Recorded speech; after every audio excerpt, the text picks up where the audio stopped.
Hello, everyone. I hope you and your family are doing well.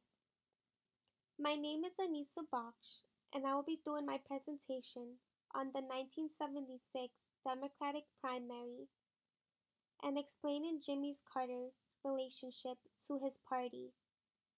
A historical presidential nomination contest happened in 1976 when the Democratic Party fought hard to win the presidential election. The presidential election became the 48th quadrennial. Jimmy Carter was a former governor of Georgia, but he decided to extend his career and run for president.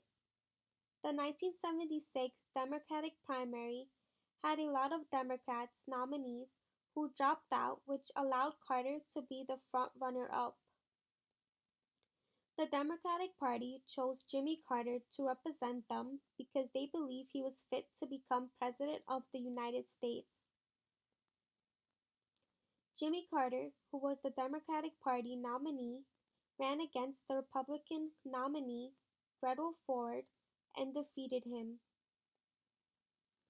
Jimmy Carter won the presidential election because he was motivated to put a stop to political climate of racial segregation, and he supported the growing civil rights movements.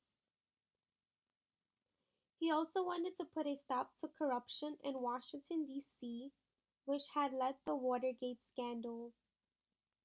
Carter called himself an outsider to Washington, D.C. This gained a lot of support and votes from people because they believe he had strong principles to prevent corruption from happening again. This chart shows the presidential election results. Jimmy Carter won 297 electoral votes, while Ford won 240 electoral votes. Carter won most states in the South, and Ford won a lot of western states. Also, Carter won majority of the popular vote. In 1972, Jimmy Carter became chair of the Democratic Governor Campaign Committee, and then in 1974, he was named the campaign chairman of the Democratic National Committee.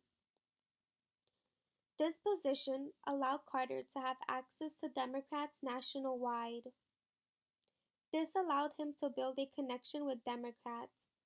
He believed his position as campaign chairman of the Democrat National Committee would give him a higher chance of winning over the Democratic Party.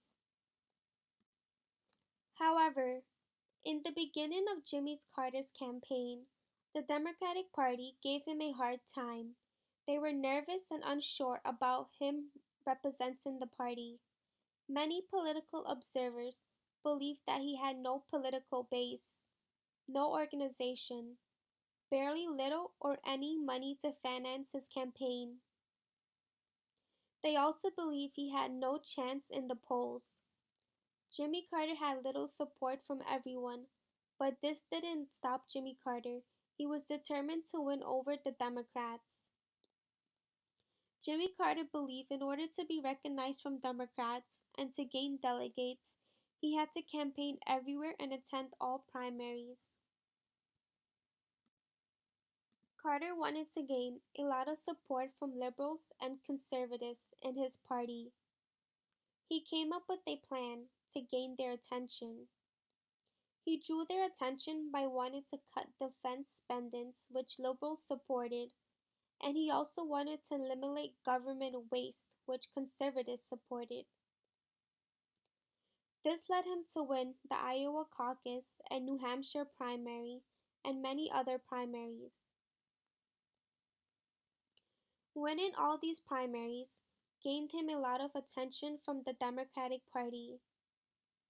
In July, the Democratic National Convention nominated him on the first ballot to represent the Democrats. Although Jimmy Carter faced many challenges and doubts from his party members and others, he still followed his dream and managed to win and become the President of the United States.